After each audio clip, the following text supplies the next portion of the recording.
యజమానుడు వాడుకొనుటకు అర్హమైన పాత్రగా ఉందుటకు.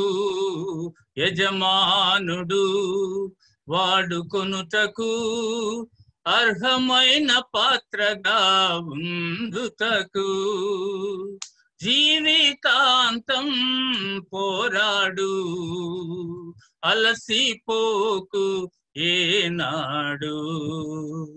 జీవితాంతం పోరాడు, అలసిపోకు ఏనాడు. యజమానుడు వాడుకొనుటకు అర్హమైన పాత్రగా ఉందుటకు. గొప్ప ఇంటిలో వెండి పాత్రలు, బంగారు పాత్రలు.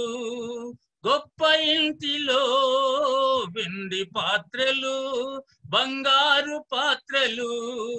మట్టి పాత్రలు, కర్ర పాత్రలు. మట్టి పాత్రలు, కర్ర పాత్రలు. ఘనతకు కొన్ని, ఘనహీనతకు కొన్ని. ఘనతకు కొన్ని, ఘనహీనతకు కొన్ని. వీటిలో చేరని నాడు, పవిత్రముగా జీవించిన నాడు. వీటిలో చేరని నాడు, పవిత్రముగా జీవించిన నాడు. పరిశుద్ధుడవై యజమానుడు వాడుకొనుటకు అర్హమైన పాత్రవగుదువు. పరిశుద్ధుడవై యజమానుడు వాడుకొనుటకు అర్హమైన పాత్రవగుదువు. జీవితాంతం పోరాడు, అలసిపోకు ఏనాడు. జీవితాంతం పోరాడు, అలసిపోకు ఏనాడు. యజమానుడు వాడుకొనుటకు అర్హమైన పాత్రగా ఉందుటకు. యజమానుడు వాడుకొనుటకు అర్హమైన పాత్రగా ఉందుటకు. యవనే చలనో వీడుమో, యేసు ప్రభుని వేడుమో. యవనే చలనో వీడుమో, యేసు ప్రభుని వేడుమో. నీతిని విశ్వాసమును, ప్రేమను సమాధానమును. నీతిని విశ్వాసమును, ప్రేమను సమాధానమును. వెంటాడుము, శోధించుము, సాధించుము. వెంటాడుము, శోధించుము, సాధించుము. జీవితాంతం పోరాడు, అలసిపోకు ఏనాడు. జీవితాంతం పోరాడు, అలసిపోకు ఏనాడు. యజమానుడు వాడుకొనుటకు అర్హమైన పాత్రగా ఉండుటకు. యజమానుడు వాడుకొనుటకు అర్హమైన పాత్రగా ఉండుటకు. జీవితాంతం పోరాడు, అలసిపోకు ఏనాడు. Thank you. రైట్, ఇప్పుడు మెసేజ్ లోనికి వెళ్దాము. మెసేజ్ నేను మళ్ళా మీకు స్క్రీన్ షేర్ చేస్తాను.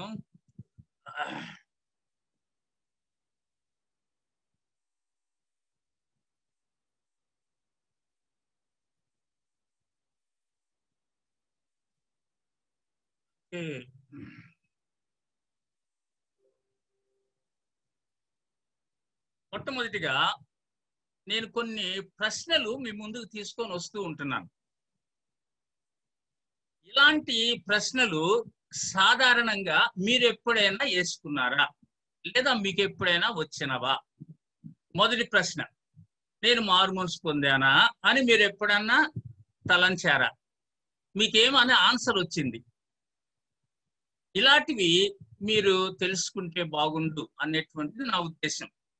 చాలా మంది ఇలా ప్రశ్నించుకోరు. ఎందుకంటే నేను మారు మనసు పొందానులే అని అనుకుంటా ఉంటారు. కానీ నిజంగా నువ్వు మారు మనసు పొందావా అని ఎవరైనా మనల్ని అడిగినప్పుడు మనకు కొంతమందికి అయితే కోపం వచ్చేస్తుంది. ఎంతకాలం నుంచి నన్ను చూస్తానే ఉన్నావు, మళ్ళా నన్ను అట్లా అడుగుతున్నావేంటి అని మనకు కోపం వస్తూ ఉంటుంది. కానీ ఎందుకు వాళ్ళు అట్లా అడిగారు అంటే మనలో మారు మనసుకు తగినటువంటి క్రియలు కనిపించనప్పుడు ఈ విధంగా అడుగుతూ ఉంటారు, నువ్వు మారు మనసు పొందావా అని. అప్పుడు నీకు నువ్వుగా ఇలాంటి ప్రశ్న వేసుకోవాలి, నేను మారు మనసు పొందానా అని నువ్వు ప్రశ్నించుకోవాలి. దాన్నే ఇంకొక విధంగా అడుగుతారు, నువ్వు రక్షింపబడ్డావా అని అడుగుతారు.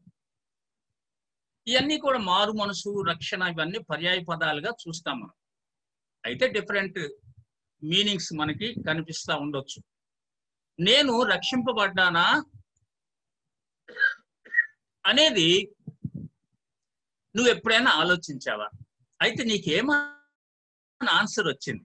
ఇక్కడ వింటున్నటువంటి పెద్దవాళ్ళైనా చిన్నవాళ్ళైనా ఎవరైనా కానీ, నేను కూడా రక్షింపబడి ఇప్పుడు నేను చెప్పాలి అని అంటే దాదాపు 45 సంవత్సరాలు దాటిపోయింది నేను రక్షింపబడి. అనగా నేను 72వ సంవత్సరంలో 10వ తరగతి చదువుతున్నప్పుడు మారు మనసు పొందాను. 10వ తరగతి చదువుతున్నప్పుడు మారు మనసు పొందాను. మీరు దయచేసి హోస్ట్ ఎవరైతే ఉన్నారో వీళ్ళందరినీ మ్యూట్ చేయండి అయ్యా. ఎవరు మాట్లాడినా వాళ్ళ మాటలు వినపడకుండా ఉంటాయి మనకి. రైట్. నేను రక్షింపబడ్డానా అనేటువంటి ప్రశ్న నువ్వు ఎప్పుడైనా వేసుకున్నావా? ఇంకొక ప్రశ్న, నువ్వు క్రైస్తవుడువేనా అని మనల్ని ఎవరైనా అడిగారా ఎప్పుడన్నా? లేకపోతే నువ్వు వేసుకున్నావు ఎప్పుడన్నా, నేను క్రైస్తవుడినేనా అని ప్రశ్నించుకున్నావు ఎప్పుడన్నా? ఎలాంటి ఆన్సర్ వచ్చిందని? ప్రియమైన వారులారా గమనించండి, కొన్నిసార్లు ఇలాంటి ప్రశ్నలు మనం వేసుకోము. ఎదుటి వాళ్ళు వేస్తే కోపం వస్తుంది మనకి, నువ్వు క్రైస్తవుడేనా అసలు అని అంటే. ఇంట్లో ఒక్కోసారి భార్య కూడా అంటది భర్తని, అసలు నువ్వు విశ్వాసమేనా అంటది అన్నమాట. భర్త కూడా కోపం వచ్చి భార్యతో అంటాడు, అసలు నువ్వు విశ్వాసమేనా, ఇంతేనా మాట్లాడేది అంటాడు. అలాంటి ప్రశ్నలే ఇప్పుడు నేను చూపిస్తున్నాను. నేను క్రైస్తవునేనా, నేను విశ్వాసినేనా? చివరిగా, నేను పరలోకం వెళ్తానా? ఎప్పుడన్నా ఇలాంటి ప్రశ్న వేసుకున్నావా? వింటున్నటువంటి ప్రియమైనటువంటి సహోదరి సహోదరులారా, ఇలాంటి ప్రశ్న మీ యొక్క జీవితంలో ఎప్పుడైనా వేసుకున్నారా? వెళతానా అని నువ్వు ఎవరైనా ప్రశ్న వేసుకుంటే ఎలాంటి సమాధానం వచ్చింది నీకు? దీన్ని ఇంకో విధంగా అడగవచ్చు మనం, నేను దేవుని రాజ్యం చేరతానా? దేవుని రాజ్యం చేరతామా? చచ్చిపోతే ఎక్కడికి వెళ్తాను నేను? చాలా మందిని ప్రశ్నిస్తూ ఉంటాం, ప్రసంగాలు చేస్తాం, ముందు మన సంగతి చూడాలి. నేను చనిపోతే ఎక్కడికి వెళ్తాను? ఈ ప్రశ్నలన్నిటికీ కూడా సమాధానం కావాలి అని అంటే వాక్యము నుండి చాలా విషయాలు నీకు అర్థం కావాల్సి ఉంటుందన్నమాట. అనగా దేవుని వాక్యములో ఉన్నటువంటి సత్యాన్ని నీవు గ్రహించవలసినటువంటి అవసరత ఉంటుంది. మనము ప్రసంగాలు వినడం కాదు కావాల్సింది, ప్రసంగాలు జీవించాలన్నమాట. వాక్యము వినడం కాదు కావాల్సింది, వాక్యమును జీవించాలి. మనము బజారులో వెళుతుంటే వాక్యము వెళుతున్నట్టు ఉండాలన్నమాట. అది మన జీవితం అయి ఉండాలి. అప్పుడు నీవు ఇలాంటి ప్రశ్నలన్నిటికి కూడా డైరెక్ట్ ఆన్సర్స్ నువ్వు ఇవ్వగలవు అన్నమాట. ఎందుకంటే నువ్వు అనుభవిస్తున్నావు కాబట్టి దాన్ని. ప్రియమైన బిడ్డలారా గమనించండి, యవనస్తులు కొంతమంది ఉన్నారు, ఇక్కడ పెద్దవాళ్ళు కూడా ఉన్నారు. నేను అందుకనే మాట్లాడుతుంటున్నాను ఇలాంటి విషయాలు. గమనించండి ప్రియమైనటువంటి వారు. అందుకని ఈ దినాన మనము ఒక ప్రత్యేకమైనటువంటి అంశాన్ని టేకప్ చేస్తూ ఉంటున్నాం, మాట్లాడుతూ ఉంటున్నాను. నేను ఇక్కడ ఒక యవనస్తుని చూస్తున్నాను. కొంతమంది యవనస్తురాళ్ళు అనుకోవచ్చు, మా బొమ్మ లేదేంటి ఇక్కడ అని. కానీ దేవుడు నరుని సృజించాడు, స్త్రీని గాను పురుషుని గాను సృజించాడు. నరుడు అని అంటున్నప్పుడు ఇద్దరు ఉన్నారు అనేటువంటి విషయం మర్చిపోవద్దు మనం. అంతేగాని మేము అక్కడ లేము అనుకోగాక. వాక్య ప్రకారం మనం ఆలోచించినప్పుడు ఎవరి గురించి అయినా మాట్లాడుతుంటే, మగవాని గురించి మాట్లాడుతుంటే ఆడవాళ్ళ గురించి కూడా మాట్లాడుతున్నారనే సత్యాన్ని గుర్తించాలి మనం. ఇక్కడ మనం చూస్తుంటున్నప్పుడు ఒక యవనస్తుడు ఇక్కడ కూర్చొని ఏదో ఆలోచిస్తూ రాసుకుంటూ ఉంటున్నాడు అనమాట. ఇదిగో ఇలాంటి ప్రశ్నలే ఇప్పుడు మనం చూసినటువంటి ప్రశ్నలే. ఒంటరిగా కూర్చున్నప్పుడే ఇలాంటి ప్రశ్నలు వస్తాయి మనకి. గమనించండి ప్రియమైన వాళ్ళారా, ఎప్పుడైనా ఒంటరిగా కూర్చున్నప్పుడు యవనస్తుడైనా, ముసలివాడైనా, మధ్య వయస్కుడైనా, మరి ఎవడైనా సరే ఒంటరిగా కూర్చున్నప్పుడు మైండ్ లో అనేకమైనటువంటి ప్రశ్నలు బయటికి వస్తూ ఉంటాయి అన్నమాట. అలాంటప్పుడు ఏ విధమైనటువంటి సమాధానాలు మనకు వస్తాయి? అందుకనే ఈ దినాన అస్యూరెన్స్ ఆఫ్ సాల్వేషన్ అనేటువంటి అంశాన్ని గురించి మీతో నేను మాట్లాడాలని ఆశపడుతూ ఉంటున్నాను. అనగా దీన్ని తెలుగులో ఏమంటున్నామంటే రక్షణ నిశ్చయత. అనగా నేను రక్షింపబడ్డాను అని నాకు ఎలా తెలుస్తుంది? నేను రక్షింపబడ్డ తర్వాత నాలో మార్పు ఏమైనా ఉన్నదా? అందుకని ఇందాక కొన్ని ప్రశ్నలు వేశాను. ఎవరైనా మనల్ని ఇలాంటి ప్రశ్నలు వేసినప్పుడు, అరే నువ్వు రక్షింపబడ్డావా అని ప్రశ్నలు వేసినప్పుడు ఎందుకు అడుగుతారు? అట్లా కొత్త వాళ్ళు అయితే అడుగుతారు. అప్పుడు మనం ఏమని చెప్తాము? అవును నేను రక్షింపబడ్డాను. ఇప్పుడు ఎవరైనా నన్ను అడిగినట్లయితే నేను ఇందాక చెప్తాను, 1972 సంవత్సరంలో నేను నర్సరావుపేటలో 10వ తరగతి చదువుతున్నటువంటి దినాల్లో ఒక యవనస్తుల మీటింగ్ లో జోషికే రాయ్ గారు అని చీరాల నుంచి మాట్లాడుతూ ఉంటున్నప్పుడు ఆయన వాక్యం ద్వారా దేవుడు నన్ను పట్టుకున్నాడు అన్నమాట. ఒక బైబిల్ స్టడీలో దేవుడు నన్ను పట్టుకున్నాడు.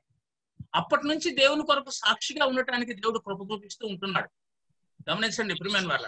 ఇప్పుడు ఎవరైనా నన్ను అడిగితే నేను రక్షింపబడ్డాను, ఆయన నేను అనుభవిస్తున్నాను, ఆయన వాక్యాన్ని నేను అనుభవిస్తున్నాను, ఆయన రక్షణ విధానాన్ని నా జీవితంలో నేను అనుసరిస్తూ ఉంటున్నాను, చెప్పగలను ఆ విషయాన్ని. గమనించండి ప్రియమైనటువంటి వాళ్ళ. అందుకనే ఈ అంశం నుండి చాలా ప్రాముఖ్యమైనటువంటి విషయాలు నీతో నేను మాట్లాడాలని ఆశపడుతూ ఉంటున్నాను.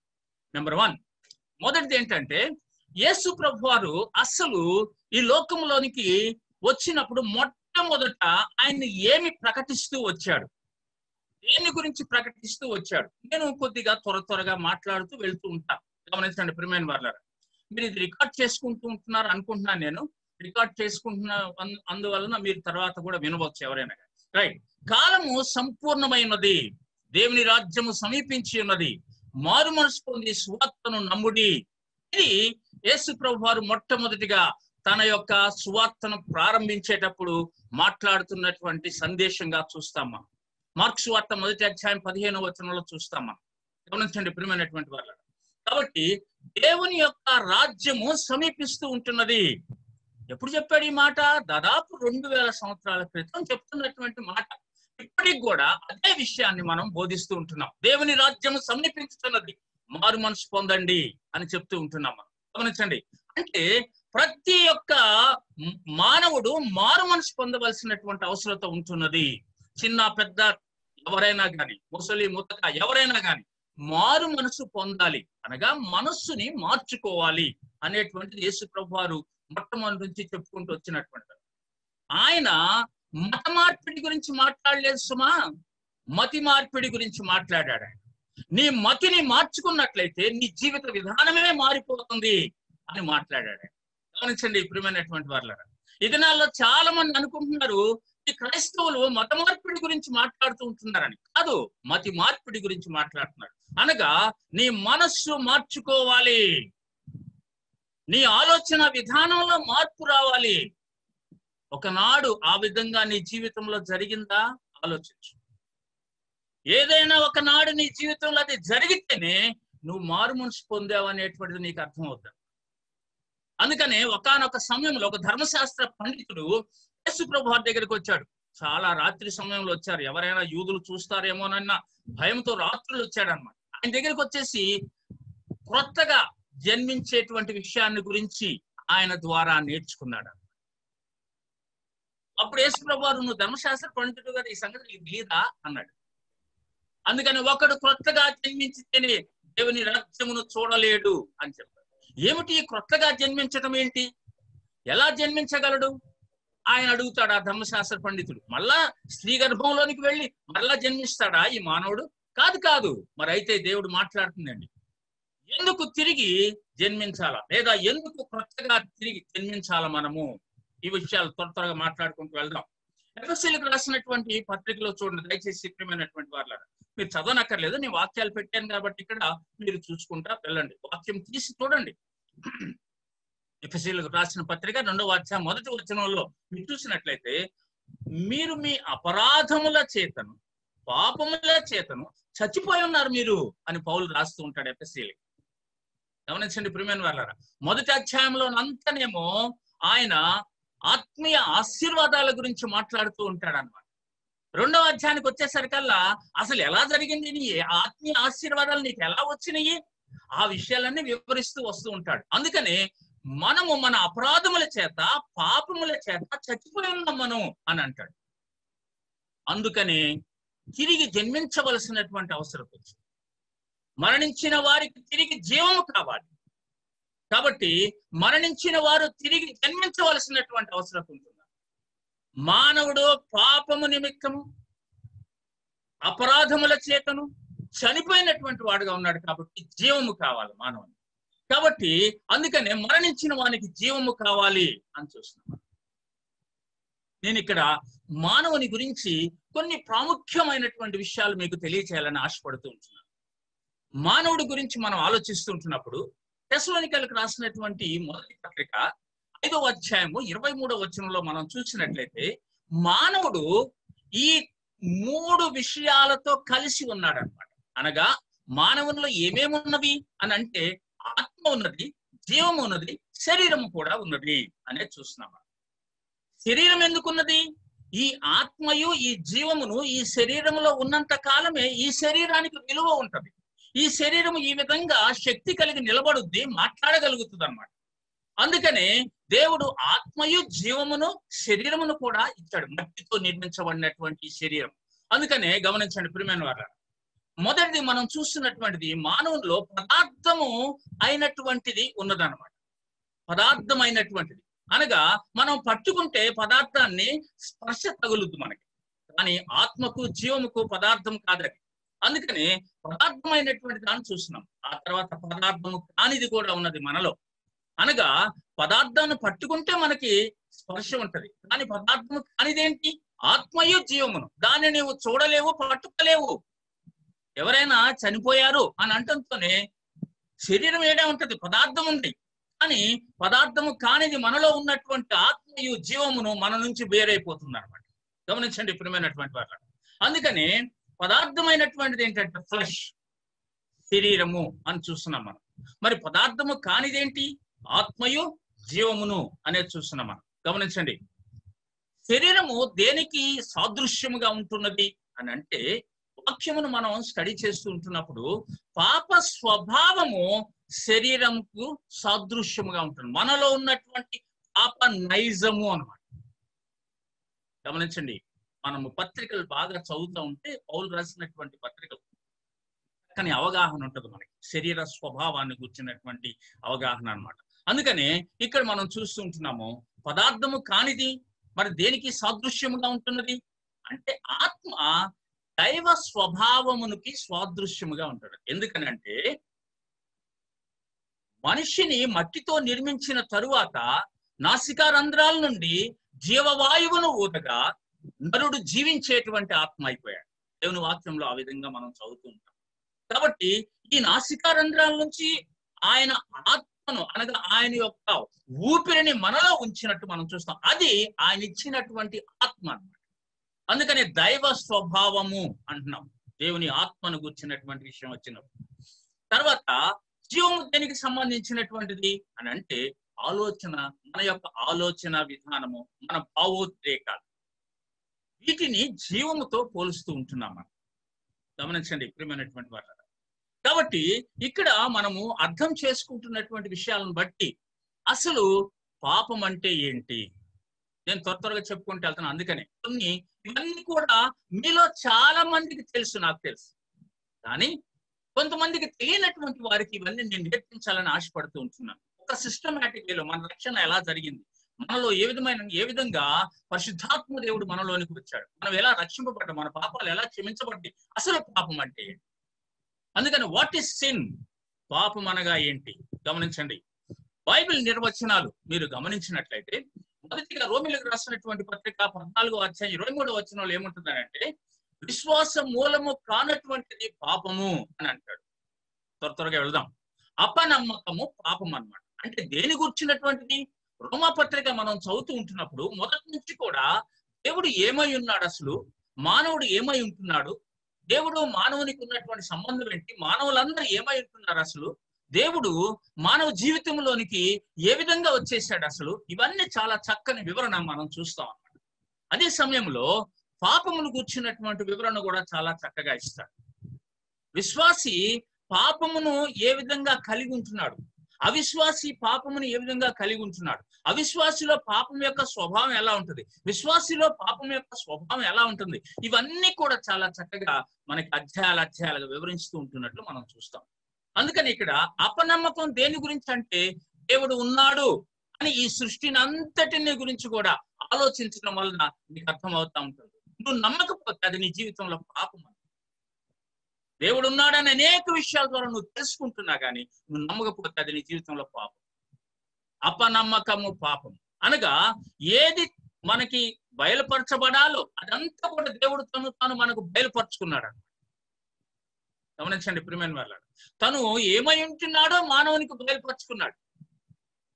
యాకోబు రాసిన పత్రికలో మనం చూస్తే 4వ అధ్యాయం 17వ వచనంలో మేలైనది చేయనెరిగియు చేయకపోవటం పాపం.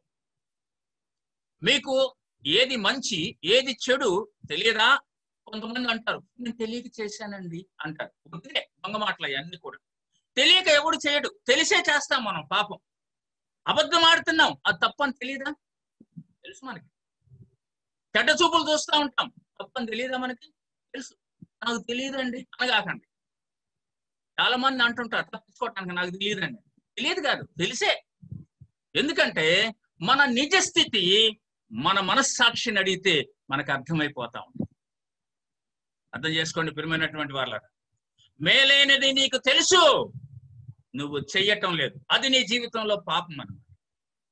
ఏది వెలుగు ఏది చీకటి నీకు అర్థమైపోతుంది, ఏది నలుపు ఏది తెలుపు నీకు అర్థమైపోతుంది, ఏది పాపము ఏది పరిశుద్ధత అర్థమైపోతుంది నీకు.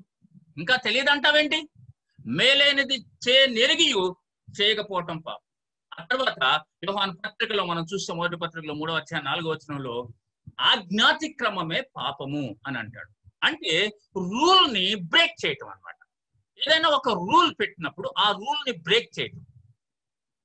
ఆజ్ఞను అతిక్రమించడం అంటే పాత నిబంధనలు చెప్పండి, ప్రజాజ్ఞలు అతిక్రమిస్తే అది మాత్రమే పాపం అనుకోకాదు. ఆజ్ఞను అతిక్రమించడం అంటే దేవుడు పెట్టినటువంటి ఒక నియమ నిబంధన ఉన్నది అనమాట. మానవ జీవితం ఎలా ఉండాలని దాన్ని ఉల్లంఘించేశాడు మానవుడు. కాబట్టి అది నీ జీవితంలో పాపముగా ఎంచబడుతుంది. గమనించండి. ఆ తర్వాత మొదటి యోహాను పత్రికలో 5వ అధ్యాయం 17వ వచనంలో చూసినట్లయితే సకల దుర్నీతియు పాపము అని ఉంది అక్కడ. సకల దుర్నీతియు పాపము అంటే నువ్వు ఈ లోకంలో చాలా చూస్తుంటున్నావు, నీకు తెలిసి అర్థమైపోతా ఉంటుంది ఇది అవినీతి అని అర్థమైపోతా ఉంటుంది. లంచం తీసుకునే వాడికి అది అవినీతి అని తెలియదా? అబ్బో తెలియక తీసుకున్నాడండి, తప్పు కదా అట్లా అంటాం, తెలిసే తీసుకుంటున్నాడు వాడు. కాబట్టి సకల దుర్నీతి, నువ్వు ఏది చూస్తున్నావో అది అంతా కూడా దుర్నీతిగా కనపడు. లోకములో ఉన్నదంతయు నేత్రాశ, జీవపు డంబం, ఇవన్నీ కూడా శరీరాశ, ఇవన్నీ కూడా సకల దుర్నీతి కింద వస్తాయి. కొద్దిగా ముందుకు వెళ్ళిపోదాం. అందుకని ఇక్కడ నేను లిస్ట్ ఆఫ్ సిన్స్ చూశాను. లిస్ట్ ఆఫ్ సిన్స్ ఇక్కడ చూపిస్తున్నాను మీకు. పాపములు అంటే ఏవి? దేన్ని పాపం అంటారు? మనం ఒక నియమ నిబంధనలు దేవుడు పెట్టినటువంటి కట్టడల గురించి మాట్లాడుతున్నాం. అయితే రోమీయులకు రాసినటువంటి పత్రికలో 1వ అధ్యాయంలో 28 నుంచి 32 వరకు చూడండి దయచేసి. ఎవరైనా ఒకరు చదవండి. చాలా పెద్ద వచనం కాబట్టి అక్కడ నేను పెట్టలేదు. ఎవరైనా దయచేసి తీసి త్వరగా చదవాలి. నేను అక్కడ 3 పెట్టాను కాబట్టి రిఫరెన్సెస్, 3 తీసి రెడీగా ఉండండి. చదవండి. మరియు వారు తమ మనస్సులో దేవునికి చోటియ్యనొల్లకపోయిరి కనుక చేయరాని కార్యములు చేయుటకు దేవుడు భ్రష్ట మనస్సుకు వారిని అప్పగించెను. అట్టి వారు సమస్తమైన దుర్నీతి చేతను, దుష్టత్వము చేతను, లోభము చేతను, ఈర్ష్య చేతను నిండుకొని మత్సరము, నరహత్య, కలహము, కపటము, వైరమను వాటితో నిండిన వారై కొండెగాండ్రును, వాదకులను, ద్వేషులను, హింసకులను, అహంకారులను, బింకములాడువారును, చెడ్డ వాటిని కల్పించువారును, తల్లిదండ్రులకు అవిధేయులను, అవివేకులను, మాట తప్పువారును, అనురాగరహితులను, నిర్దయులు నైరి. ఇట్టి కార్యములను అభ్యసించువారు మరణమునకు తగినవారు అను దేవుని న్యాయ విధిని వారు బాగుగా ఎరిగియుండియు వాటిని చేయుచున్నారు. ఇది మాత్రమే గాక వాటిని అభ్యసించు వారితో సంతోషంగా సమ్మతించుచున్నారు. ఇంగ్లీష్ మీడియమా? ఈ దినాల్లో తెలుగు బాగా చదవటం రావట్లే చాలా మందికి. నేను అక్కడ చదివిన సిస్టర్ ఎవరో నాకు తెలియదు, కానీ చాలా మంది తెలుగు బైబిల్ చదవట్లే. చదవండి తెలుగు బైబిల్, ఎందుకంటే మనందరం తెలుగు వాళ్ళం కాబట్టి తెలుగు బాగా చదవటం నేర్చుకోవాలి. మనం ఇంగ్లీష్ మీడియం చదివి ఉండొచ్చు, కానీ తెలుగు కూడా ఇంట్లో మన లాంగ్వేజ్ మనం సరిగా చదవటం నేర్చుకోండి. ఇక్కడ మనం చూస్తున్నట్లయితే ఒక పెద్ద లిస్ట్ చూసాం మనం. వీటిలో అన్నా నేను ఈ లిస్ట్ లో ఎక్కడా లేనన్నా అనేవాళ్ళు ఎవరైనా ఉన్నారా? ఈ లిస్ట్ లో నేను చేసే పాపం ఎక్కడా లేదన్నా అని ఉందా? అన్నీ ఉన్నాయి, దాంట్లో మనం చేసేవన్నీ ఉన్నాయి. అందుకని పాపముల లిస్ట్ అని చెప్పాను నేను దానికి. గమనించండి. గలతీయులకు రాసిన పత్రిక చదవండి ఎవరైనా, 5వ అధ్యాయం 19 నుంచి 21 వరకు కొత్తగా. శరీర కార్యములు స్పష్టమై ఉన్నవి, అవేవనగా జారత్వము, అపవిత్రత, కాముకత్వము, విగ్రహారాధన, అభిచారము, ద్వేషములు, కలహములు, మత్సరములు, క్రోధములు, కక్షలు, భేదములు, విమతములు, అసూయలు, మత్తతులు, అల్లరితో కూడిన ఆటపాటలు మొదలైనవి. వీటిని గూర్చి నేను మునుపు చెప్పిన ప్రకారము ఇటు వాటిని చేయువారు దేవుని రాజ్యమును స్వతంత్రించుకొనరని మీతో స్పష్టంగా చెప్పుచున్నాను. రైట్. మనం గమనించినట్లయితే ఇలాంటి కార్యాలు మన జీవితంలో ఉంటున్నట్లయితే మనము దేవుని రాజ్యాన్ని స్వతంత్రించుకోలేము, అంటే మనం దేవుని రాజ్యంలోనికి చేరము అనేది అర్థమవుతుంది. గమనించండి ప్రియమైన వాళ్ళ. కొలస్సీయులకు రాసినటువంటి పత్రిక 3వ అధ్యాయం 5 నుంచి 8 వరకు చదవండి ఎవరైనా సరే. కావున భూమి మీద నున్న మీ అవయములను అనగా జారత్వమును, అపవిత్రతను, కామాతురతను, దురాశను, విగ్రహారాధన అయిన ధనాపేక్షను చంపివేయుడి. వాటి వలన దేవుని ఉగ్రత అవిధేయుల మీదికి వచ్చును. పూర్వము వారి మధ్య జీవించినప్పుడు మీరును వీటిని అనుసరించి నడుచుకుంటురి. ఇప్పుడైతే మీరు కోపము, ఆగ్రహము, దుష్టత్వము, దూషణ, మీ నోట బూతులు అని వీటన్నిటిని విసర్జించుడి. ఎంత చక్కని విషయాలు అక్కడ మనం చదువుతున్నాం. అంటే పైన ఏమంటాడంటే 3వ అధ్యాయం 1వ వచనంలో మీరు క్రీస్తుతో పాటు లేపబడిన వారైతే పైనున్న వాటిని వెరకండి. అక్కడ దేవుడు కుడిపార్శ్వం, యేసుక్రీస్తు దేవుని కుడిపార్శ్వంలో కూర్చొని ఉన్నాడు. ఏలనగా మీరు మృతి పొందితిరి, మీ జీవము క్రీస్తుతో కూడా దేవుని యందు దాచబడి ఉన్నది. ఇవన్నీ చదువుతూ ఉంటాం. గమనిస్తుంది ప్రియమైన వారు. అనగా ఈ పాపముల లిస్టులు మనం చూస్తుంది. ఏంటి పాపము అంటే ఇవి మనకు అర్థమవుతా ఉంటుంది. గమనించండి. ఆ తర్వాత పాపమును మనము దాచిపెట్టగలమా? మనం చేస్తున్నటువంటి పాపం అంటే ఇప్పుడు లిస్టులు చూసాంగా మనం. ఏంటి పాపం అంటే ఏంటో మనము చూసాం కదా. మన జీవితంలో చాలా మంది ఏమనుకుంటారంటే మేము పాపము ఎంత కాలమైనా దాచిపెట్టగలం, నాతోనే పోద్ది ఈ పాపము, నేను చచ్చిపోతే నాతోనే పోద్ది ఈ పాపం అనుకుంటారు. కానీ చావక ముందే బయటపడిపోతుంది ఆ పాపం. అప్పుడు బలవంతంగా చచ్చిపోవాల్సి వస్తుంది అనమాట. అదే ఆత్మహత్యలు అని అంటుంటాం మనం. పాపమును దాచిపెట్టడానికి ఎవరు ట్రై చేయకూడదు అనమాట. దాచిపెట్టలేమో అనేటువంటిది అర్థమవుతా ఉంటుంది. గమనించండి ప్రియమైన వారలారా, సంఖ్యాకాండము 32:23 ఏముంటుందంటే, మీ పాపము మిమ్మును పట్టుకొనును అని ఉంటుంది అనమాట. పట్టుకోవడం అంటే అర్థం ఏంటి? నీ జీవితాన్ని నాశనం చేస్తా. నువ్వు పాపం చేసి, తప్పు చేసి, అబద్ధమాడి, మోసం చేసి, వ్యభిచారం చేసి, ఎవరినో యువతను ప్రేమించి ఇలాంటి పనుల్లో ఉంటున్నప్పుడు అది నిన్ను పట్టుకుంటుంది అన్నమాట. గమనించండి ప్రియమైన వారలారా, పట్టుకొని నిన్ను పీడిస్తుంది. నీలో పాపమును కూర్చున్నటువంటి ప్రీతిని తీసుకొని వస్తుంది, భయాన్ని తీసుకొని వస్తుంది అనమాట. అది బయటపడితే ఏమైపోద్ది అనే ఉద్దేశంతో ముందే చావటానికి సాతాను నిన్ను ప్రేరేపిస్తాడనమాట. అమ్మో, ఇది బయటపడిపోతే అందరు నిన్ను ఏలు చేసేస్తారు, కాబట్టి నువ్వు ముందే ఎవరికి కనపడకుండా వెళ్ళిపో. అందుకనే పాపం చేసిన వారు పాపము నిన్ను పట్టుకొనును అని చూస్తాం. సామెతల గ్రంథంలో పాపమును లేదా అపరాధమును దాచిపెట్టువాడు వర్ధిల్లడు. మనం అనుకుంటాము చాలా మంది ఈ దినాల్లో వర్ధిల్లుతున్నారు కదా పాపం చేసిన వాళ్ళందరూ, ఈ లోక సంబంధమైనటువంటి ఆశీర్వాదమును పొందుతున్నారని అనుకుంటున్నారు చాలా మంది. కానీ లేదు, తర్వాత వాళ్ళు నిత్య నరకాగ్నికి వెళ్ళిపోయే ప్రమాదం ఉన్నది. ఆశీర్వాదం అంటే ఏంటంటే దేవుని రాజ్యములోనికి వెళ్ళేటువంటి ఆశీర్వాదం నీకుందా? పాపమును దాచిపెట్టువాడు వర్ధిల్లడు. గమనించండి ప్రియమైన వారలారా, పాపాన్ని దాచిపెట్టడానికి ప్రయత్నించి ఓడిపోయిన వారి లిస్టులు కొన్ని ఇచ్చాను ఇక్కడ నేను. బైబిల్లో మనకి ఉన్నారు వీళ్ళంతా. పాపాన్ని దాచిపెట్టి ఓడిపోయారు చాలా మంది. ఆదాము, కయ్యూను, అననీయ, సప్పీరా, ఆకాను, దావీదు, ఇలాంటి వాళ్ళందరూ కూడా వారు ఏమేం పాపం చేశారనేది నేను ఇప్పుడు చెప్తే తెల్లవారిపోతాం మళ్ళా మనకి. కాబట్టి అది గుర్తు చేస్తున్నాను మీకు. వీళ్ళంతా పాపాన్ని దాచిపెడదామని ప్రయత్నం చేసి ఓడిపోయారనమాట. గమనించండి, చాలా మంది ఏం చేస్తారంటే పాపం దాచిపెట్టడానికి ప్రయత్నం చేసి ఇంకొక పాపం చేస్తారు, అది దాచిపెట్టడానికి ప్రయత్నం చేసి ఇంకొక పాపం చేస్తారు. మొత్తం పెద్ద లిస్ట్ అయిపోతుంది, చిట్ట పెరిగిపోతుంది అనమాట. దావీదు అంతే చేశాడు. వ్యభిచార పాపంలో పడిపోయాడు, అది కప్పుచ్చుకోవడం కొరకు భర్తను చంపేశాడు. బత్షెబా భర్తని చంపేయడానికి ప్రయత్నం ముందు ప్లాన్ చేశాడు అనమాట అంతా. ఆయన డైరెక్ట్ చంపల, అక్కడ చంపేసేటట్టు చేశాడు. గమనిస్తున్నారా? ఆ తర్వాత ఆ పాపం యొక్క పర్యవసానం తన జీవితంలో చూస్తాడు. అందుకని 51వ కీర్తన రాస్తాడు. తర్వాత ఎలాంటి వాడిని నేను, తల్లి గర్భంలో ఉన్నప్పుడే నేను పాపంలో పుట్టినవాడను. ఎక్కడదా అనుభవం?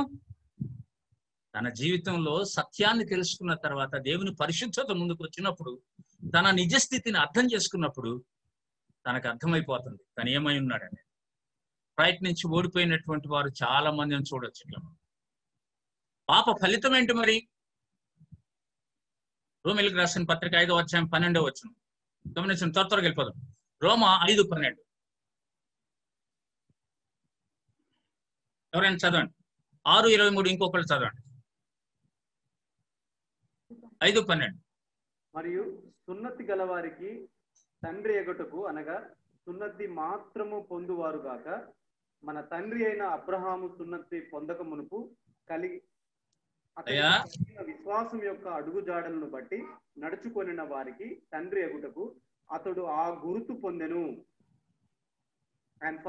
నువ్వు ఎక్కడ చదివావు నాన్న? 5:12 కాక నువ్వు చదివింది? సరేనా, 4:12 చదివాను. ఇట్లుండగా చదువు. పాపము ద్వారా మరణమును లోకములో ఎలాగూ ప్రవేశించునో మనుషులందరూ పాపం చేసినందున. రైట్, ఆగు చాలు నాన్న. అక్కడ మనం చూసేది ఏంటంటే, ఒక మనుష్యుని ద్వారా పాపము ప్రవేశించింది, పాపం ద్వారా మరణం ప్రవేశించింది. గమనించండి, ఇక్కడ 6:23లో కూడా చూడండి ఏమన్నా ఏలయనగా చదువు నాన్న. పాపం వలన వచ్చు జీతం మరణము, అయితే దేవుని కృపావరము మన ప్రభువైన యేసుక్రీస్తునందు నిత్య జీవము. రైట్.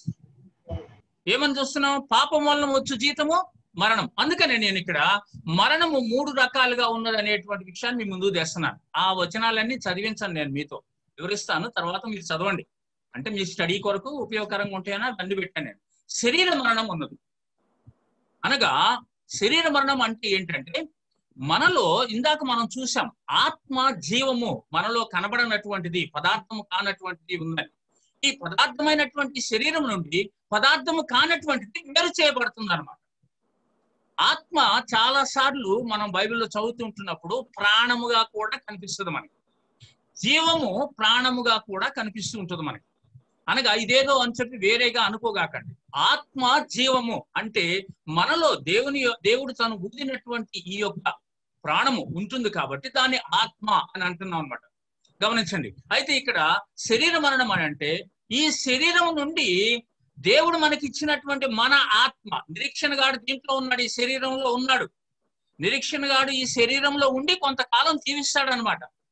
వీడు ఈ శరీరము ఇక్కడ చనిపోతాం అని అంటే అర్థం ఏంటంటే, ఈ శరీరాన్ని విడిచిపెట్టేస్తాడు, వీడు బయటకు వచ్చేస్తాడు అనమాట. తర్వాత ఈ శరీరము ఇక్కడే కుప్పగొలిపోద్ది. ఇది మళ్ళీ మట్టితో తయారు చేయబడింది కాబట్టి మట్టిలో కలిసిపోద్ది ఇది.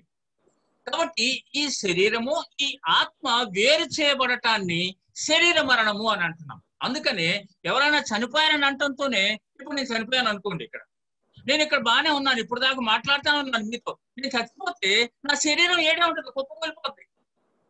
ఇప్పుడు దాకా మాట్లాడుతున్నటువంటి వీడు ఏమైపోయాడు, మరి బయటకు వచ్చేసాడు. గమనించండి. అందుకని ప్రసంగి గ్రంథంలో సొలొమోను రాస్తా ఉంటాడు. చూడండి, 12వ అధ్యాయం 7వ వచనం చదవండి. ప్రసంగి 12:7 త్వరగా.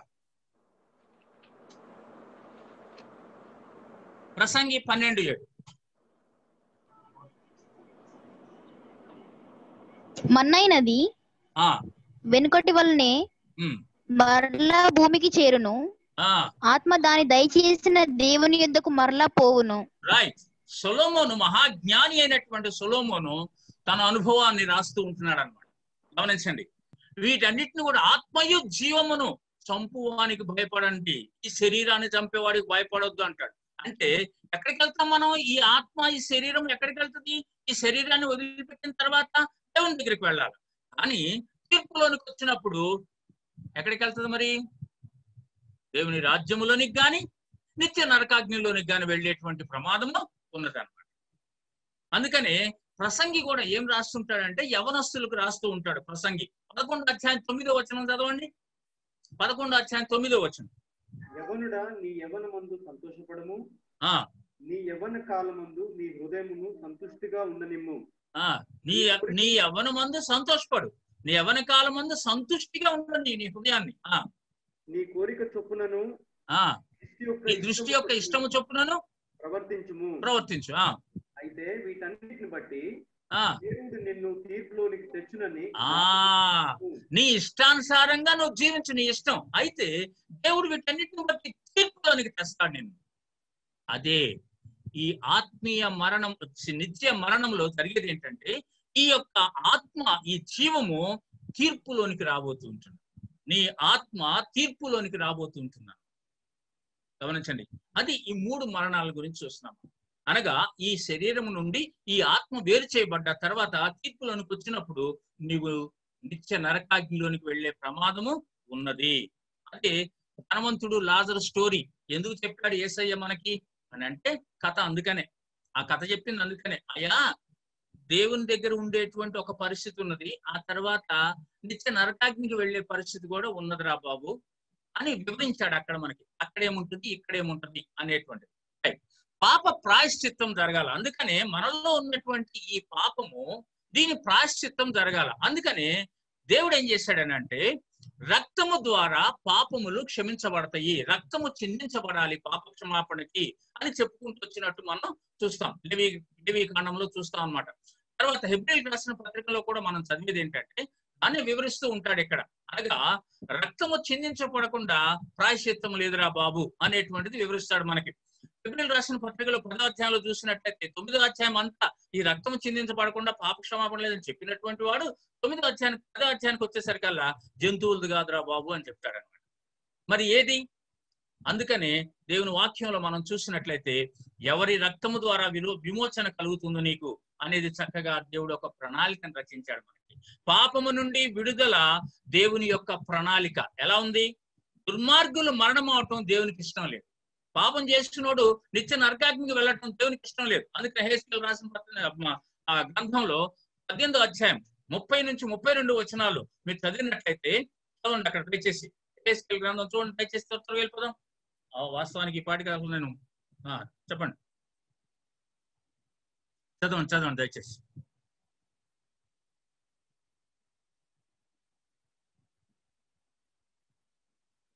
హెస్కేల్ గ్రంథం 18 30 నుంచి 32 వరకు.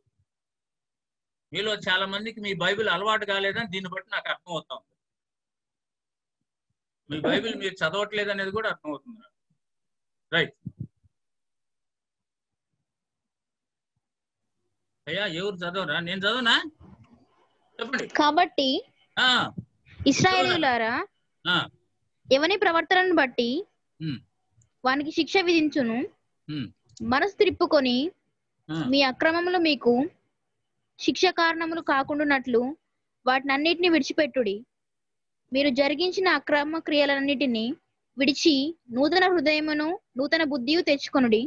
ఇశ్రాయేలీయులారా, మీరెందుకు మరణం నొందుదురు? ఇదే ప్రభువు యెహోవా వాక్కు. మరణము నొందువాడు మరణము నొందుటను బట్టి నేను సంతోషించువాడను కాను. కావున మీరు మనసు త్రిప్పుకొనుడి, అప్పుడు మీరు బ్రతుకుదురు. ఇదే ప్రభువు యెహోవా వాక్కు. 23వ వచనంలో కూడా దుష్టులు మరణం నొందుట చేత ఏమాత్రమైన సంతోషం కలుగునా వారు తమ ప్రవర్తనను దిద్దుకొని బ్రతుకుటయే నాకు సంతోషము అని అంటాడు. కాబట్టి మనం పాపం చేసిన వారిని అదే విధంగా మరణం అవటం దేవునికి ఇష్టం లేదు. ఆ యొక్క నిత్య నరకాగ్ని మన కొరకు కాదు సిద్ధపరిచింది, అసలు దుష్టుని కొరకు వాని దూతల కొరకు సిద్ధపరిచాడు. కానీ మనము వాడిని వెంబడిస్తూ ఉన్నాం కాబట్టి వాడు అక్కడికి తీసుకొని పోతాడు మనల్ని. దేవుడు తీర్పు తీర్చినప్పుడు మనకు మనంగా ఆ నిత్య నరకాగ్నికి వెళ్ళేటువంటి ప్రమాదము మనమే కొని తెచ్చుకుంటున్నాం అనమాట. అయితే దేవుడు ఏం చేశాడని అంటే మరణం అవటం ఇష్టం లేదు మనం. అందుకని దేవుడు ఒక పర్పస్, ఒక ప్లాన్ కలిగి ఉన్నాడు అనమాట. ఏంటది? ధర్మశాస్త్రాన్ని ఇచ్చాడు దేవుడు మోషే ద్వారా. ప్రజలందరికీ ధర్మశాస్త్రాన్ని ఇచ్చి ధర్మశాస్త్ర విధులు నెరవేర్చాలి. ఎప్పుడైతే ఈ విధులు నెరవేరుస్తావో అప్పుడు నువ్వు బ్రతుకుతావు అని చెప్పాడు అనమాట. అయితే ఫెయిల్ అయిపోయారు. అందుకని దేవుడు ఏం చేశాడనంటే యాజకులను పంపించాడు. ఎందుకనంటే ధర్మశాస్త్రాన్ని వాళ్ళకు వివరించి చెప్పండి. ధర్మశాస్త్ర ప్రకారము ఒకవేళ వాళ్ళు ఉల్లంఘించినట్లయితే దానికి ఏ విధమైనటువంటి అర్పణలు అర్పిస్తే వాళ్ళు ఆ పాపము నుండి బయటికి రాగలరు. అది యాజకులకు చెప్పి యాజకుల ద్వారా ఆ ధర్మశాస్త్రాన్ని విధి విధానాలని నెరవేర్చడానికి దేవుడు యాజకులను ఇచ్చాడు. యాజకులు ఏం చేయాలా? దేవుని ప్రజలకి మధ్య ఉండి దేవుని ప్రజల యొక్క విషయాలన్నీ తీసుకెళ్లి దేవుని దగ్గర చెప్తా ఉండాల్సినటువంటి అవసరం ఉన్నది. గమనించండి, న్యాయాధిపతులని తర్వాత చూస్తాం మనం. అయితే వాళ్ళు ఈ యొక్క దేవుడు ఇస్తానన్నటువంటి కానాను దేశాన్ని స్వతంత్రించుకున్న తర్వాత ఇంకా కొన్ని ప్రదేశాలు ఉంటున్నప్పుడు అవన్నీ కూడా స్వతంత్రించుకుంటున్నటువంటి టైంలో గమనించండి, ఇక్కడ రాజు లేనటువంటి పరిస్థితి. అంటే యెహోషువ చనిపోయాడు అప్పటికి. కాబట్టి వాళ్ళకి నడిపించేటువంటి నాయకుడు లేకుండా అయిపోయింది. అందుకనే రాజు లేనటువంటి పరిస్థితుల్లో దేవుడు న్యాయాధిపతులను ఇచ్చాడనమాట, న్యాయం జరిగించడం కొరకు. వాళ్ళల్లో కూడా చాలా మంది వాళ్ళ ప్రజల్ని తప్పుతో పట్టించినటువంటి వారు ఉన్నారనమాట. ధర్మశాస్త్ర విధులను బట్టి కాకుండా వాళ్ళ ఇష్టానుసారంగా వాళ్ళు నడిపించిన విధానాన్ని మనం చూస్తాం అనమాట. అందుకని దేవుడు మరలా రాజుల్ని ఇచ్చినట్టు చూస్తాం. రాజుల్ని ఇచ్చినప్పుడు రాజుల్ని సరైన రీతిగా గైడెన్స్ చేయడం కొరకు ప్రవక్తలను కూడా ఇచ్చాడు దేవుడు. ఎందుకనంటే రాజుల్ని గైడ్ చేయడం కొరకు దేవుడు ఇదిగో నేను చెప్పినట్టు ఆ రాజుతో నువ్వు మాట్లాడు అని ప్రవక్తలను పంపించాడు. ఎలియాను పంపిస్తాడు ఆహాబు బహు చెడ్డగా ఉంటున్నటువంటి దినాల్లో అన్నమాట. గమనించండి, అక్కడ మనం చూస్తుంటున్నట్లయితే ఈ యొక్క ప్రవక్తలు ఏం చేయాలా? దేవుని మాటలను ప్రజల దగ్గరికి తీసుకొని రావాలి. యాజకులు ఏం చేస్తారు? ప్రజల మాటల్ని దేవుని దగ్గరికి తీసుకొని పోతారు. వాళ్ళకి వీళ్ళకున్నటువంటి తేడా గమనించండి. అలా ఆ విధంగా దేవుడు ఒక ప్రణాళికను రచించాడు. ఆ తర్వాత మనం చూస్తాము చివరిగా తన కుమారుడైనటువంటి యేసుక్రీస్తుని ఇచ్చాడు. చివరిగా తన కుమారుడైనటువంటి యేసుక్రీస్తు ఎలా? అంటే పాత నిబంధనలో ఈ బలి అర్పణలన్నీ కూడా జరగబోయేటువంటి ఏకైక బలి, నిత్య బలి, ఏకైక బలికి ఇవన్నీ కూడా ఛాయారూపం అన్నమాట. హెబ్రీయులకు రాసిన పత్రికలు చదువుతాం ఈ విషయాలన్నీ మనం. ఈ ఛాయారూపకమైనటువంటి ఈ విషయాలన్నీ కూడా న్యూ టెస్ట్మెంట్ లో యేసుక్రీస్తు యొక్క శిలువ యాగము ద్వారా సంపూర్తి చేయబడుతుంటుంది. అందుకనే మానవుని యొక్క పాపము క్షమించబడాలి అని అంటే గొర్రె పిల్ల రక్తం ఇక్కడ పాత నిబంధనలో చిందించబడి, కానీ న్యూ టెస్ట్మెంట్ కి వచ్చేసరికల్లా ఇదిగో లోక పాపములను మోసుకొని పోవు దేవుని గొర్రె పిల్ల యేసుక్రీస్తు ఈ లోకంలోనికి వచ్చాడు.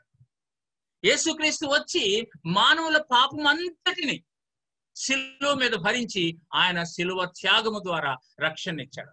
అందుకనే ఆయన శిలువలో కార్చిన రక్తము ద్వారా పాపక్షమాపణ లభిస్తుందంట. గమనించండి ప్రియమైన వాళ్ళ, ఎలా యేసుక్రీస్తు రక్షకుడు అయ్యేది వివరించాలనంటే ఇంకా చాలా టైం పడుతుంది. కాబట్టి నేను కొన్ని ప్రాముఖ్యమైన విషయాలు మాత్రం మీ ముందు తీసుకొని వస్తూ ఉంటున్నాను. అందుకనే పాపములు ఎలా క్షమించబడతాయి? మనం చేయాల్సింది ఏమీ లేదు, చేయాల్సిందంతా యేసు ప్రభు శిలువలో చేసేసాడు. ఇప్పుడు చాలా మంది చెప్తా ఉంటారు ఏమనంటే, నీ పాపాలు క్షమించబడాలంటే నువ్వు 3 దినాలు ఉపవాసం ఉండాలా, అది కూడా ఏడుస్తూ ఏడుస్తూ నీవు ఉపవాసం ఉండి ప్రార్థన చేసి నీ పాపాలన్నీ ఒప్పుకున్నట్లయితే అప్పుడు దేవుడు నీ పాపాలు క్షమిస్తాడు. క్షమించినట్టు కూడా నీకు వాక్యం చూపించాలా? గమనించండి ప్రియమైనటువంటి వాళ్ళరా, ఇలాంటివన్నీ మనం చేయాల్సిన అవసరం లేదు. పాపం ఒప్పుకోవద్దంటే కాదు నేను చెప్తుంది. నీవు ఉపవాసం ఉంటేనే పాపాలు క్షమించబడతాయి, నువ్వు ఈ విధంగా ఏడుస్తూ ఏడుస్తూ ప్రార్థన చేస్తేనే పాపాలు క్షమించబడతాయి. ఇవన్నీ కాదు మనం ఆలోచించాల్సింది. అనగా క్రియలతో కూడినటువంటిది కాదు ఇది. అందుకనే పౌలు ఆ విషయాలన్నీ రాసుకుంటూ వస్తాడు. విశ్వాసము ద్వారా మాత్రమే నువ్వు కృపచేత రక్షింపబడుతూ ఉంటున్నావు, నీ క్రియలతో నువ్వు రక్షింపబడటం లేదు. అర్థం చేసుకోండి ఈ వాక్యాలను. అందుకనే మనం చేయాల్సింది ఏమీ లేదు, అంత ఆయన శిలువలో చేశాడు. ఇప్పుడు మరి ఏం చేయాలి? నేను పాపాన్ని ఒప్పుకో. ఎక్కడ ఏ విధంగా ఎలా పాపం చేశావో దేవుని సన్నిధికి వచ్చి హృదయపూర్వకంగా నీ హృదయాన్ని ఆయన ముందు కుమ్మరించు. అయ్యా నేను ఇలాంటి వాడు. దావీదు చేశాడు కదా 51వ కీర్తనలో. అలాంటి ప్రార్థన చెయ్యి హృదయపూర్వకంగా. అయ్యా నీ ఆత్మ నా నుండి తీసివేయదు ప్రభు అన్నాడు దావీదు. అంటే అంతకుముందు ఆయన ప్రభు బిడ్డగా ఉన్నాడు కాబట్టి దేవుని ఆత్మను కలిగి ఉన్నాడు అనేటువంటి ఉద్దేశంతో నీ ఆత్మ నా నుండి తీసేయదు ప్రభు అన్నాడు. ఇప్పుడు మనలో దుష్టుడు ఉన్నాడు, వీడు బయటికి వెళ్తే గాని పరిశుద్ధాత్మ దేవుడు మనలోనికి రాడు. ఎప్పుడు జరుగుతుంది? నువ్వు పాపాన్ని ఒప్పుకున్నప్పుడు అన్నమాట.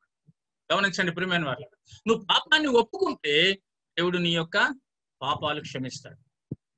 ఇక్కడ యోహాను పత్రికలో 1వ అధ్యాయం 9వ వచనం చూస్తున్నాం. మనము మన పాపములను ఒప్పుకొని ఎడల ఆయన నమ్మదగిన వాడును నీతిమంతుడును కనుక మన పాపములను క్షమించి సమస్త దుర్నీతి నుండి మనలను పవిత్రులనుగా చేయును అనేది చూస్తున్నాం. ప్రియమైన వాళ్ళు గమనించండి. కాబట్టి ఒప్పుకుంటే క్షమించేస్తాడు, అంతేకాదు పవిత్రులనుగా చేస్తాడు. వాక్యము నమ్మండి, ఒప్పుకుంటే క్షమిస్తాడు. యేసు రక్తము ప్రతి పాపము నుండి మనలను పవిత్రులుగా చేయును, అది వాక్యం చెప్తున్నటువంటి. ఆ రక్తము వలన నీవు క్షమాపణ పొందావు, ఇది నువ్వు ఒప్పుకోవాలి, విశ్వసించాలి. నువ్వు యేసుక్రీస్తుని రక్షకునిగా అంగీకరించావా అని అంటారు కొంతమంది. అంగీకరించడం అంటే ఏంటి? ఇదిగో ఆయన నా కొరకు శిలువలో మరణించాడు, 3వ దినాన తిరిగి లేచాడు, సమాధి చేయబడి 3వ దినాన తిరిగి లేచాడు, కానీ నేను నమ్ముతున్నాను. అందుకనే నిత్య నరకాగ్ని నుండి తప్పించబడి నా ఆత్మ, నా జీవము, నా శరీరము కూడా నిత్య నరకాగ్ని నుండి తప్పించబడి యేసయ్యలో నేను ఉంటున్నాను. గమనించండి ప్రియమైన వాళ్ళ. అందుకనే 103వ కీర్తనలు ఏమంటాడంటే, మన పాపములను మనకు తూర్పుకు పడమరకు ఎంత దూరమో అంత దూరపరిచాడు. తూర్పుకు పడమరకు ఎంత దూరమో ఏ సైంటిస్ట్ అన్నా ఎవడైనా చెప్తాడా? ఎంత దూరమో ఎవడు చెప్పలేడు, దిక్కులది. అంత దూరపరిచాడు. అంటే దేవుడు ఇప్పుడు నిన్ను చూస్తున్నప్పుడు నువ్వు పాపము చెయ్యనటువంటి వాడుగా కనపడుతున్నావు. ఎందుకు? ఆయన నీ పాపం అంతటి నిమిత్తము శిలువలో మరణించాడు. గమనించండి ప్రియమైన వాళ్ళు. అందుకనే యెషయా గ్రంథంలో 44:22 చూసినట్లయితే, మంచు విడిపోవున్నట్లు నేను నీ అతిక్రమములను, మబ్బు తొలగునట్లు నీ పాపములను తుడిచివేసి ఉన్నాను. తుడిచివేసేసాడంట, కనబట్టలేదు కై. యెషయా గ్రంథం 43:25. చాలా మంది ఈ దినాల్లో పాపాన్ని జ్ఞాపకం చేసుకుంటా ఉంటారు. ఏమని? నేను అంత పనికి మాలినోడిని, నేను అంత తాగుబోతుని, నేను అట్టంటోండి, నేను ఇట్టంటోండి, నేను అట్లా అక్కడ తిరిగాను, ఇక్కడ తిరిగాను, ఇవన్నీ జ్ఞాపకం చేసుకుంటా ఉంటారు. ప్రభు ఏమంటున్నాడు ఇక్కడ? నేను నీ పాపములను తుడిచివేసి ఉన్నాను, నేను ఎన్నటికి నీ జ్ఞాపకం చేసుకోనను అంటాడు. మీరు చదవండి ఆ వాక్యాలన్నీ. పాపములు అసలు జ్ఞాపకం చేసుకోడంట నువ్వు ఒప్పుకుంటే. ప్రియమైన వారు గమనించండి. అయితే మరలా పాపం చేస్తే ఎట్లా? నిజమే, ఒప్పుకున్నా, నేను క్షమించాడు యేసయ్య, పరిశుద్ధాత్మ దేవుడు నాలోనికి వచ్చాడు, నేను మరలా పాపం చేయనా? చేసే గుణము ఉన్నది నీలో, పాప స్వభావము అని అంటున్నాం. దాన్ని చేసే గుణము ఉన్నది నీలో, పాప స్వభావం. ప్రియమైనటువంటి దేవుని బిడ్డలారా గమనించండి, ఈ పాప స్వభావము నీ నుండి ఎక్కడికి వెళ్ళదు, నీలోనే ఉంటది. అందుకనే పౌలు 8వ అధ్యాయంలో, రోమిలకు రాసిన పత్రిక 8వ అధ్యాయంలో రాస్తూ ఉంటాడు. ఏమని రాస్తాడు? ఆత్మ స్వభావము, శరీర స్వభావము 2 విధాలుగా తీసుకొని వస్తాడు.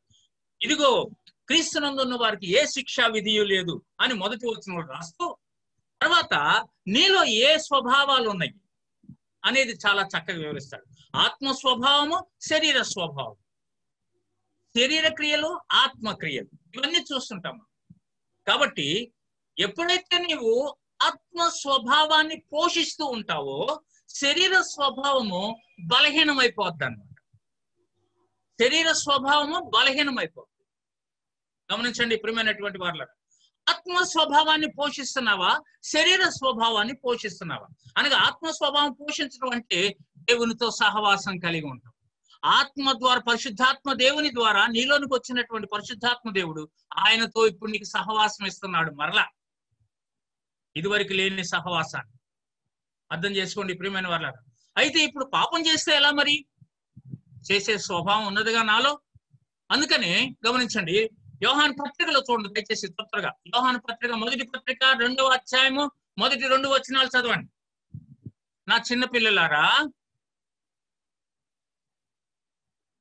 చూసారా మీరు దేరు, నా చిన్న పిల్లలారా, మీరు పాపము చేయకుండాటకై ఈ సంగతులను మీకు రాయిచున్నాను. ఎవడైనను పాపము చేసిన యెడల నీతిమంతుడని యేసుక్రీస్తును ఉత్తరవాది తండ్రి యొద్ద అనుకున్నాడు. గమనించండి, పాపము చేయకుండా ఉండడానికే ఈ సంగతులు మీకు. అనగా ఏ సంగతులు? పైనుంచి రాస్తూ వస్తున్నటువంటి ఒప్పుకో, క్షమిస్తాడు, ఒకవేళ పాపం చేస్తే అది అన్నమాట. గమనించండి, ఆయన మన పాపములకు శాంతికరమైనాడు. మన పాపములకు మాత్రమే కాదు, సర్వలోకములకు శాంతికరమైనాడు. ఏం చేస్తాడు ఆయన? ఉత్తరవాది. ఉత్తరవాది అంటే లాయర్ అన్నమాట. అనగా చీఫ్ జడ్జి ఉన్నాడు. ఆ జడ్జికి ఇంటికి మధ్యలో వాదన చేసేటువంటి వాడిని ఉత్తరవాది అంటున్నాం, న్యాయవాది. యేసుప్రభు వారు న్యాయవాదిగా, యేసుప్రభు వారు తండ్రి అయినటువంటి దేవునికి మన మధ్య నిలబడి ఆయన వాదించేటువంటి దేవుడిగా ఉన్నాడు. ఏమని?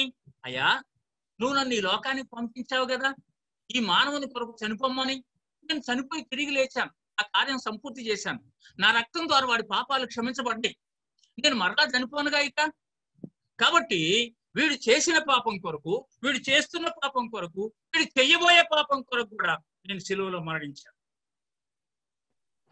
వీడు ఒప్పుకుంటే ఆ రక్తము ద్వారా విడిపించబడతాడు.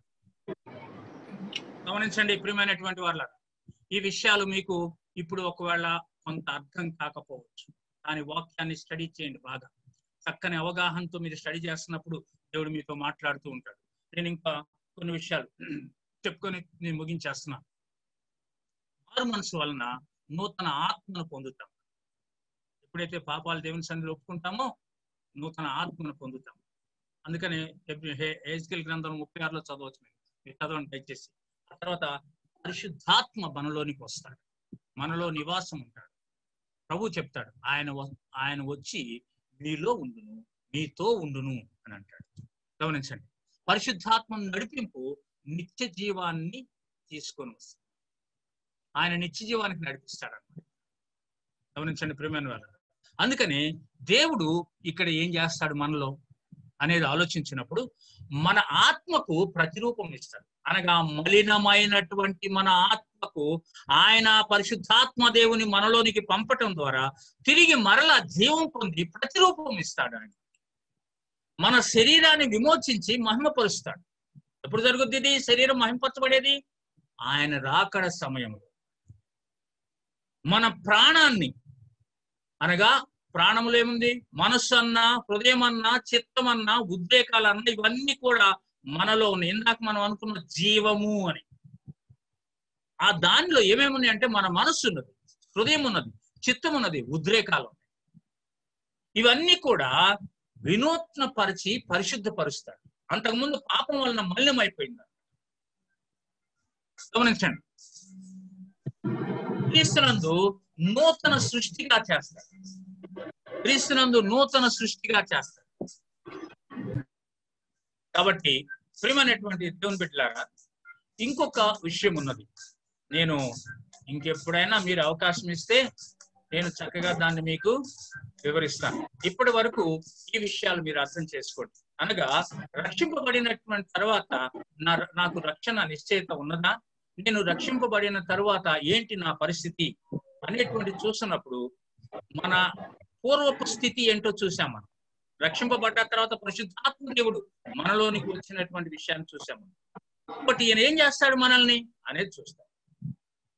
ఇంతటితో మీరు ఇచ్చిన సమయాన్ని బట్టి దేవునికి వందనాలు చెల్లిస్తూ, దేవుని చిత్తమైతే మరొకసారి నేను మీతో మాట్లాడతాను.